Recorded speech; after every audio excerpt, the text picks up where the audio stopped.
नमस्कार। शुक्र प्रधान तुला राशि के जातकों के लिए अगस्त 2020 का मासिक राशिफल किस तरह की गतिविधियां सामने लेकर आ रहा है, इसकी संपूर्ण चर्चा लेकर हम आप सभी के सम्मुख यहाँ हाजिर हैं। कहाँ संभावनाएं हैं, कहाँ रुकना है, व्यापार में कहाँ हल्के फुल्के धोखे मिल सकते हैं और कहाँ लोगों का सहयोग मिलेगा, नौकरी में परिवर्तन की ओर जाना है या जो अभी नौकरी हाल ही में चल रही है क्या उसमें कोई संदेह तो नहीं है, अगर संदेह है तो क्या नवीन संभावनाओं की ओर जाया जाए। लंबे समय से जॉब में सक्रिय नहीं थे, सक्रिय होना चाह रहे हैं किंतु कॉम्प्रोमाइज़ की ओर नहीं जाना चाह रहे हैं, तो हल्के फुल्के कॉम्प्रोमाइज़ की ओर जाके क्या भविष्य में उस स्तर को सुधारा जा सकता है।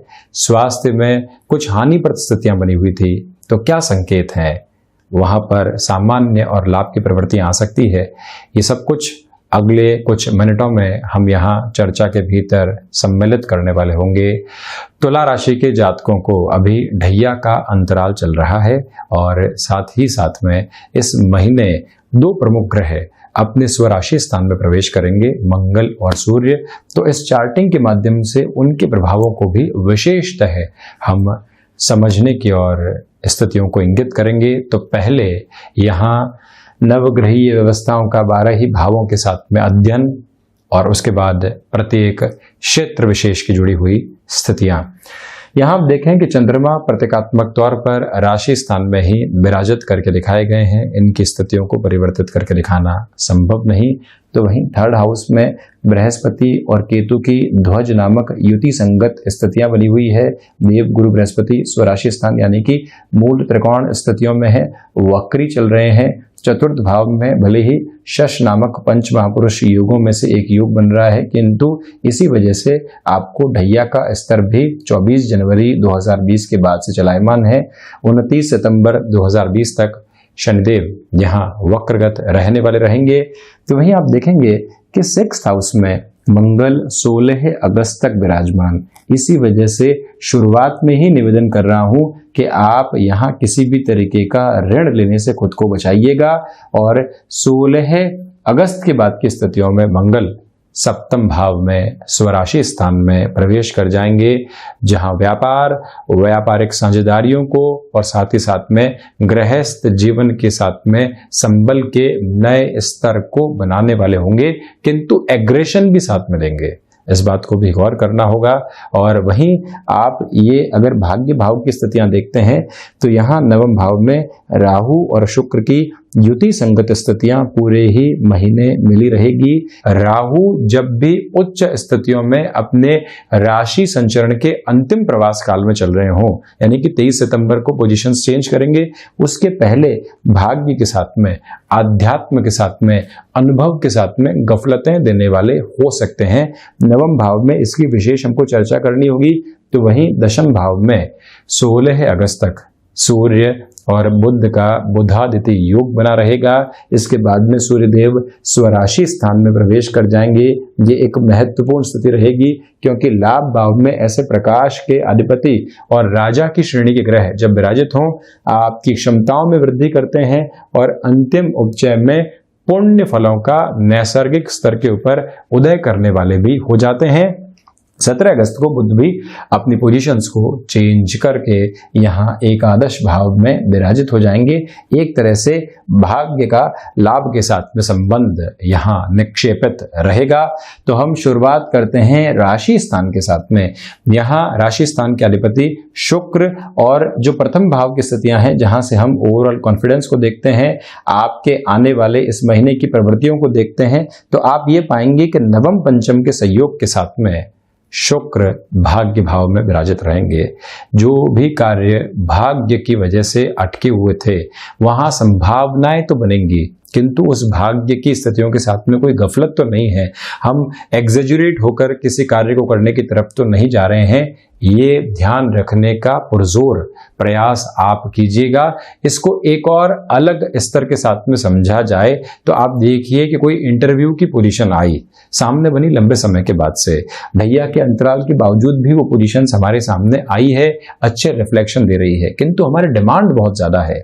वहां पर हमें भाग्य की वजह से एक गफलत को देखना पड़ा। हम ये सोच रहे थे कि इजियर अप्रोच में ग्रोथ हम हासिल कर जाएंगे, किंतु अगले लोगों की एक्सपेक्टेशन इस समय अंतराल में बड़ी ही अलग थी। तो आप थोड़े से कॉम्प्रोमाइज के साथ में बढ़ते हैं, ओवर कॉन्फिडेंट नहीं होते हैं तो ज्यादा अच्छा है। व्यापारिक जीवन के अंदर भी किसी व्यक्ति विशेष के साथ में आप पार्टनरशिप करना चाह रहे हैं, काम काज में कुछ चेंजेस लाना चाह रहे हैं, तब भी आपको मैं यही निवेदन करूंगा कि भाग्य के भरोसे जोखिम लेने से इस महीने बचिएगा।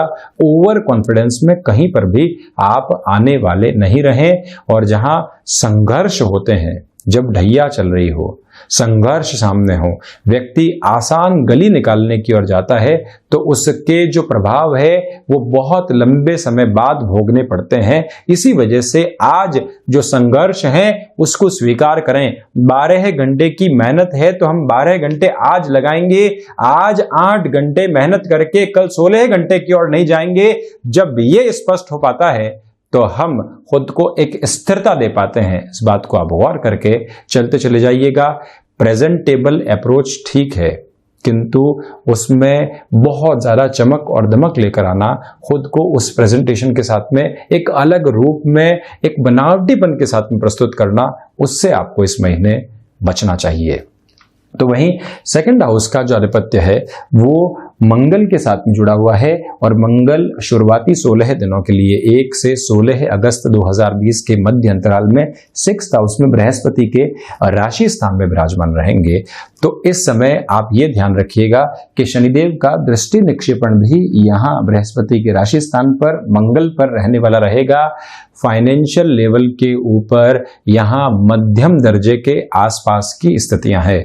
जिस तरह का फ्लो चल रहा है बिजनेस में उसको मेंटेन करने का प्रयास करें, और जो अत्यधिक खर्चे कई बार परेशान करने वाले होते हैं, प्रयास कीजिएगा कि उसके ऊपर पूर्णकालिक तौर पर एक नियंत्रण स्थापित रहे। इसका अर्थ यह है कि हम जहां पर खर्चे बचा सकते हैं, इन्वेस्टमेंट की शक्ल में हो चाहे या एक्सपांशन की शक्ल के अंदर हो या मैंडेट अप्रोच में जो एक्सपेंसेस चलते हैं वहां अगर हमने रोकथाम कर ली तो ये महीना मध्यम से थोड़ा सा ऊपर की ओर जा सकता है। वाणी की वजह से शत्रुवत स्थितियां इस महीने नहीं पनपे, ये ध्यान रखिएगा। वाणी भाव के अधिपति शुरुआत के एक पखवाड़े के अंदर 6th हाउस के साथ में जब जुड़े रहते हैं तो व्यक्ति कई बार जुबान से इतना रिएक्टिव हो जाता है कि उसको खुद को नहीं मालूम चलता कि जो बहुत क्लोज वंस थे वही एनिमीज की शक्ल के भीतर उसके सामने आ चुके हैं और भीतर से नुकसान पहुंचाने वाली स्थितियों में है। तो ऐसी कोई भी पोजीशन को रोकथाम करके चलना ही आपके लिए आवश्यक रहेगा। ये एक स्थिति है। तो वहीं पर जो एक तरह से हमारे कुटुंबीजनों के साथ में व्यवहार चल रहा था वहां पर सम्यक दृष्टि रखने का प्रयास करें। एक को बहुत ज़्यादा तवज्जो देना, दूसरे को घटाकर देखना, और ये एक तरह से सिचुएशनल पोजीशन होती है, उससे आप इस महीने बचकर चलिएगा। धनागमन के माध्यम मध्यम दर्जे के यहाँ पर दिखाई दे रहे हैं। वहीं पराक्रम भाव में बृहस्पति है। ये एक अद्भुत स्थिति इस वजह से मैं कह रहा हूं कि ध्वज नामक एक योग यहां बना रहेगा, और साथ ही साथ में आप ये भी देखिएगा कि जब केतु उच्चस्थ स्थितियों में यहां पर विराजमान हो जाते हैं, बृहस्पति भी साथ में विराजित रहे, तो इस पोजीशन में आपकी जो नौकरी पेशा जीवन में चिंताएं बनी हुई थी और जिन चिंताओं की वजह से आप कहीं ना कहीं खुद को लगातार परेशान किए जा रहे थे और एक तरह से संबल नहीं मिल पा रहा था, यहाँ आपको एक संबल मिल सकता है। ये जरूर ख्याल रखकर चलें। भले ही मध्यम दर्जे की स्थितियां हो, किंतु नौकरी यहाँ पर चलने की संभावनाएं पुरजोर तरीके से बनी हुई है। लंबे समय से आप सक्रिय होने की चेष्टाओं में थे किंतु उसमें सफलता नहीं मिल पा रही थी। यहाँ पर ये युति संगत स्थितियां आपको बेनिफिट दे सकती है। इस बात का भी पूर्णकालिक स्तर के ऊपर ख्याल रखकर हमको जरूर चलना चाहिए। ये एक महत्वपूर्ण स्थिति। तो वहीं दूसरे लेवल पर आप ये भी देखिएगा कि महत्वाकांक्षाओं के ऊपर नियंत्रण है। व्यापारिक जीवन के भीतर आप कोई भी शुरुआत करना चाह रहे हैं, यानी कि नौकरी में थे या लंबे समय से नौकरी की तलाश में थे, सफलता नहीं मिल पाई, अब जाना चाह रहे हैं व्यापार की ओर। जितना कम इन्वेस्टमेंट में धीमेपन के साथ में बर्डन नहीं बढ़ाकर शुरुआत की जाए, उतना ही इस महीने में आप श्रेष्ठतम स्थितियों को निर्मित करेंगे। भाइयों और मित्रों का औचक और अपेक्षित सहयोग आपके लिए बना रहेगा। कई बार व्यक्ति जिन स्थितियों की कल्पना नहीं करता और वो सामने आती है तो एक हृदय में विश्वास स्थापित होने लगता है और वही विश्वास व्यक्ति विशेष को आगे बढ़ाने वाला भी होता है। ये एक स्पष्ट मार्ग यहाँ आपके लिए दिखाई दे रहा है जिससे हम कहीं पर भी इनकार नहीं करेंगे। अब चर्चा चतुर्थ भाव की, तृतीय से चतुर्थ की ओर बढ़ते हैं। स्वराशि स्थान में शनिदेव स्वयं विराजमान रहेंगे, वक्री हैं, तो इसी वजह से भूमि संबंधित कोई भी कार्य में आपने अपनी स्थितियों को और ज्यादा आगे बढ़ाया था किंतु सफलता नहीं मिल पाई।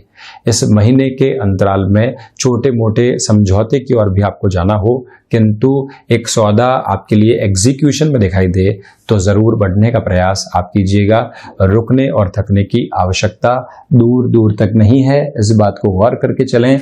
और वहीं दूसरे आधार पर यह भी समझिएगा कि माता स्थान के साथ में जिस जुड़ाव की आशा और अपेक्षा हम करके चल रहे थे वहां वृद्धि के संकेत आ सकते हैं। जुड़ाव अपेक्षित तौर के ऊपर यहां फिर से बना रह सकता है। स्थायित्व संबंधी कोई भी कामकाज हो गया, कंस्ट्रक्शन हो गया, रियल एस्टेट की पोजीशन हो गई, ऑयल संबंधी कोई भी कार्य हो गया और ऐसे ही जुड़ाव रखने वाले कोई एक तरह से क्षेत्र विशेष हो गए। शनिदेव की ये स्थितियां आपको बहुत धीमेपन के साथ में बढ़ाएगी। जल्दबाजी करने का आप जहां पर भी प्रयास करेंगे वहां पर एंग्जाइटी और फ्रस्ट्रेशन को बढ़ाएंगे और जो समय की चाल है भले ही वो धीमेपन के साथ में आपको लेकर जा रही है उसको एक्सेप्ट कर लिया तो हम खुद के लिए एक बेटर लेवल को यहाँ क्रिएट करने वाले हो सकते हैं। वहीं पर इस बात पर भी आप गौर कीजिएगा कि जो एग्रीकल्चर संबंधी कामकाज में नवाचार करना होता है इस महीने उसको भी रोक कर हम रखते हैं तो ज्यादा अच्छा। कामकाजी जीवन में आलस्य से बचिएगा। ये एक बड़ी ही विचित्र सी स्थिति है किंतु समझने की आवश्यकता। शनिदेव जब भी 7वीं दृष्टि से यहाँ दशम भाव को देखने वाले हो जाते हैं और जब सूर्य देव यहाँ विराजित हों, बुध साथ में विराजित हों, चंद्रमा के राशि स्थान को देख रहे हों तो काम काज में औचक रूप से निराशा देकर ऐसा लगने लगता है कि हम कहीं पर भी पहुंच ही नहीं पाएंगे, ये मेहनत क्यों कर रहे हैं। ऐसी प्रवृत्तियों से आपको इस माह में बचना चाहिए। वहीं पंचमेश अगर आप देखते हैं तो स्वयं से द्वादश होकर चतुर्थ भाव में विराजमान है। शिक्षा में मन उचाट रह सकता है। जो ये गैप आया, पॉज आया, कई बार व्यक्ति समझता है कि आगे धुंधल का है, कहां पहुंचेंगे। आप इन सारी ही प्रवृत्तियों से हटें, खुद को बहुत ज्यादा एकाग्र करके चलें। दशरथ कृत शनि स्तोत्रम का वाचन स्टूडेंट लाइफ में भी आपको करना चाहिए और जो प्रोफेशनल लाइफ है वहां पर भी उसको आप जरूर जगह दीजिएगा। मन में स्थिरता का वास रहेगा और ऐसी निराशा निश्चित तौर के ऊपर आपके लिए धीरे धीरे दूर हटती हुई स्थितियों को भी निर्मित करेगी। वहीं पर आप अगर किसी भी आकस्मिक धन लाभ के क्षेत्र विशेष के साथ में जुड़ाव रख रहे हैं, अपनी गणनाओं के ऊपर कई बार भरोसा करना सही है किंतु दूसरे लोगों का जो अनुभव है उसको भी अगर आजमाया जाए और वो व्यक्ति हमारे जीवन का पुराना परामर्शदाता रहा है तो उसको और अच्छे से जगह देने का प्रयास जरूर कीजिएगा। किंतु जिस भी निवेश के साथ में है वो छोटे छोटे टुकड़ों के अंदर रहे। लाभ की प्रवृत्तियों में भले ही एक लंबा समय निकल रहा हो किंतु हम खुद को फैसिनेशंस के साथ में नहीं लेकर चलें, यह ख्याल रखना होगा। भाषा अवैध संबंधी किसी भी कामकाज के साथ में आप जुड़े हुए हैं, वृद्धि के संकेत रहेंगे।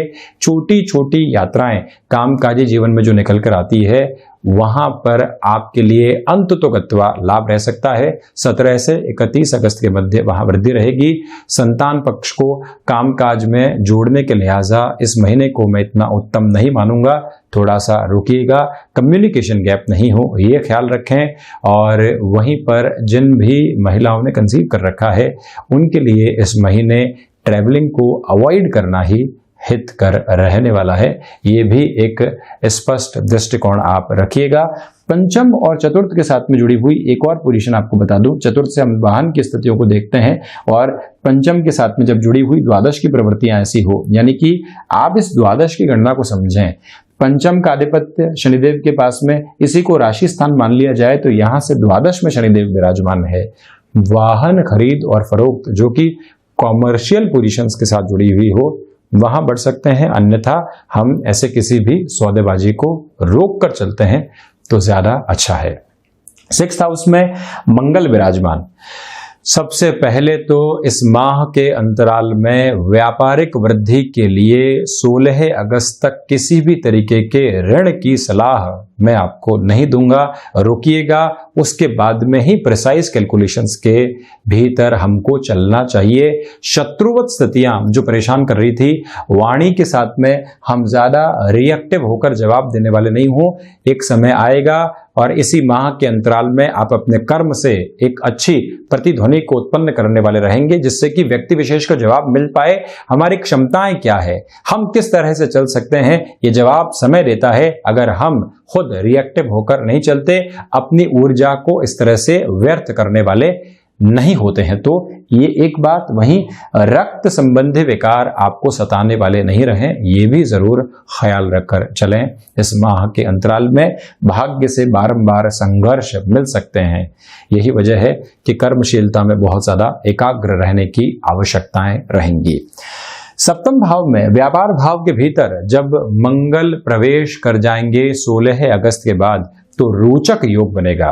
और इसी वजह से इस माह में जो दूसरा पखवाड़ा है, वहां आपके लिए कॉन्फिडेंट अप्रोच सामने आ सकती है। कर्मशीलता में वृद्धि रहेगी। एक ग्रह जो अग्नि तत्व प्रधान है वो कर्म को देख रहा है, एक ग्रह जो मंद चाल का अधिपति है वक्री होकर वो भी कर्म को देख रहा है। तो जो अपनी रफ्तार को तीव्रगामी स्तर पर लेकर चलता है, उसके प्रभावी परिणाम आपको कर्म के साथ में दिखाई देंगे। व्यापारिक जीवन के अंदर इस समय अंतराल में सोच में घर्षण से मुक्त होकर अपने कामकाज की ओर बढ़िएगा और सफलता के नए आयाम खुद के लिए आप स्थापित कर पाएंगे। व्यापारिक जीवन के अंदर जिस श्रेष्ठता के साथ में आपको चलना है, वो श्रेष्ठता यहां मौजूद रह सकती है। और कई बार ये दिन फाइनेंशियल गेन का बहुत बड़ा लेवल नहीं लेकर आए, किंतु भीतर आत्मविश्वास की उस नींव को देकर चले जाते हैं, जिसके आधार पर हमारा जीवन बहुत अच्छे से खड़ा रह पाता है। ये सारी ही प्रवृत्तियां यहां मौजूद रहने वाली रहेंगी। गृहस्थ जीवन के साथ में एग्रेसिव होने से आपको बचना चाहिए, ये भी ख्याल रखकर चलें। और वहीं व्यापारिक साझेदारियों में किसी भी छोटी सी बात की वजह से तलखियां निकल कर नहीं आए, इस बात पर भी गौर करना होगा। तकनीक संबंधी कार्यों में वृद्धि के पूर्णकालिक संकेत आपके लिए मौजूद रहेंगे। वहीं 8वें भाव के अधिपति भाग्य भाव में है। रिसर्च एनालिसिस संबंधी कामकाज में और किसी कार्य क्षेत्र के साथ में जुड़ा हुआ आकस्मिक धन लाभ जो डिमांड सप्लाई के साथ में आता है, और एक ऐसा प्रोडक्ट हो गया जो मार्केट में हमारे पास में ही उपलब्ध है, उस विशिष्टता के कारण जो एकदम हिडन बेनिफिट होते हैं वो इस माह आपके सामने आ सकते हैं और थोड़ी सी रिलीफ भी दे सकते हैं, ये ख्याल रखिएगा। मेटल संबंधी कामकाज में यहां पर आपको निवेश में बहुत ज्यादा सावधानी रखनी होगी। विदेश संबंधी कोई भी कार्य क्षेत्र आपके लिए जुड़ा हुआ है, लंबे समय से आप प्रयास कर रहे थे, सफलता नहीं मिल पा रही थी, ये समय आपके लिए सफलता के संकेत लेकर आ सकता है। सफलता मिलना अलग बात है, संकेत मिलना बिल्कुल अलग बात है, किंतु संकेत ये बता देता है कि आप सही रास्ते की ओर हैं और वो सही रास्ता इस समय आपको मिलने की स्थितियां प्रतीत हो रही हैं। भाग्य भाव में राहु और शुक्र की स्थितियां, इसको बहुत गौर से समझना होगा। आपको जहां भी लगे कि भाग्य सहयोग कर रहा है और हमको इस ओर बढ़ जाना चाहिए, एक बार वहीं पर रुक जाएं, पोजीशंस को फिर से रीचेक करें, अपने कंक्लूजन पर पहुंचने से पहले लोगों से राय शुमारी लें। आपकी गट फील सहयोग दे रही है, किंतु एक बार फिर से रीचेक करने में कहीं पर भी कोई दुविधा नहीं होनी चाहिए, ये ध्यान रखिएगा। एक बात तो ये, और वहीं दूसरे आधार के ऊपर आध्यात्मिक चिंतन जो कई बार दूरदर्शिता को पनपाने वाला होता है, वहां आपके लिए एक कमी रह सकती है। अनुभवों में गफलत नहीं हो, यह ध्यान रखिएगा। व्यापारिक जीवन में व्यक्ति कई बार स्टेप लेता है कि बहुत आगे पहुंच जाएंगे, किंतु वही स्टेप नीचे लेकर आ जाता है। ऐसी स्थितियां संभावित तौर पर जब सामने आती हुई दिखाई दे तो हम खुद को पूर्णकालिक स्तर के ऊपर रोक कर चलने वाले रहें। इस बात को भी आप अपने मन और मस्तिष्क में स्पष्ट करके चलने का प्रयास जरूर करते चले जाइएगा। भाग्य से अपेक्षित सहयोग थोड़ा सा कम है। तो वहीं दशम भाव में ये जो सूर्य और बुध का बुधादित्य योग बना हुआ है, प्रबंधन जो कई बार बिगड़े हुए कार्यों को सुधारता है। आप अगर किसी ऐसे व्यापार में जुड़े हुए हैं जहां बहुत सारे लोगों को आपने अपने ही व्यापार की कमान दे रखी थी और रिजल्ट अभी तक उस लेवल पर नहीं मिल पा रहा है, एक प्रयास उजास के साथ में करना होगा। और यह प्रयास हो रहेगा कि एक बार कमान हाथ में लेते हैं, सारी ही स्थितियों को हम स्वयं देखते हैं, भले ही समय लगे। हम 6 से 7 8 घंटे अपने कामकाज को दे रहे थे, फिर से समय बढ़ाएंगे और मैनेजमेंट की पोजीशन हाथ में लेते ही आप काफी हद तक पोजीशंस को चेंज करने में सफल और एक तरह से सुगम पोजीशन को निर्मित करने वाले सिद्ध होंगे। इच्छा शक्ति का अभाव दूर दूर तक भी नहीं है। पिता के साथ कामकाज में सामंजस्य यहां बढ़ेगा और वहां से लाभ की उम्मीद की जा सकती है। नौकरी पेशा जीवन के अंदर जो आपकी लॉयल पोजीशंस है, ढैया के इस अंतराल के अंदर कुछ विषम परिस्थितियों के अंदर आपको बड़े ही निर्बाध गति से बाहर निकालने वाली होगी। ये भी एक तथ्यात्मक स्थिति यहां दिखाई दे रही है। एकादश भाव में जब सूर्य देव प्रवेश कर जाएंगे तो आप ये समझकर चलिएगा कि पुण्य फलों का उदय है। जो बहुत ज्यादा रुकी हुई स्थितियां हैं वहां पर एक गति आपके सामने यहां आ सकती है। ये ख्याल रखें, बुधादित्य जब बनेगा तो जो कमिश्निंग और ब्रोकरेज संबंधी कामकाज होते हैं वहां वृद्धि, कम्युनिकेशन संबंधी कामकाज के अंदर कुछ बेहतर संकेत मिलने की संभावना रहेंगी, किंतु सर्वांगीण लाभ में थोड़ी सी कमी रह सकती है। द्वादश भाव की अगर मैं चर्चा करता हूं तो द्वादशीश पहले 3-11 का संबंध बनाएंगे, उसके बाद में 2-12 का संबंध बनाकर चलने वाले होंगे। बुध की अगर मैं चर्चा करूं तो फाइनेंशियल लेवल के ऊपर जो भी डिसीजन लें आप, उसमें अपने घर परिवार की रायशुमारी जरूर रखिएगा। गृहस्थ की पूरी ही रायशुमारी रखकर चलना आपके लिए बेहद आवश्यक रहने वाला है। मंगल कई बार सोच में तीव्रता देने के साथ में आसान गली का रास्ता देते हैं, उससे भी हमको पूर्णकालिक स्तर के ऊपर बचकर चलना होगा। कोर्ट कचहरी संबंधित मामलात में दूसरे पखवाड़े में आपको थोड़ी सी रिलीफ मिल सकती है। तो ये था शुक्र प्रदान तुला राशि के जातकों के लिए अगस्त 2020 का मासिक राशिफल। हम ऐसे ही चर्चाओं के साथ में समय दर समय हाजिर होते रहेंगे। कोटिशः आभार और धन्यवाद।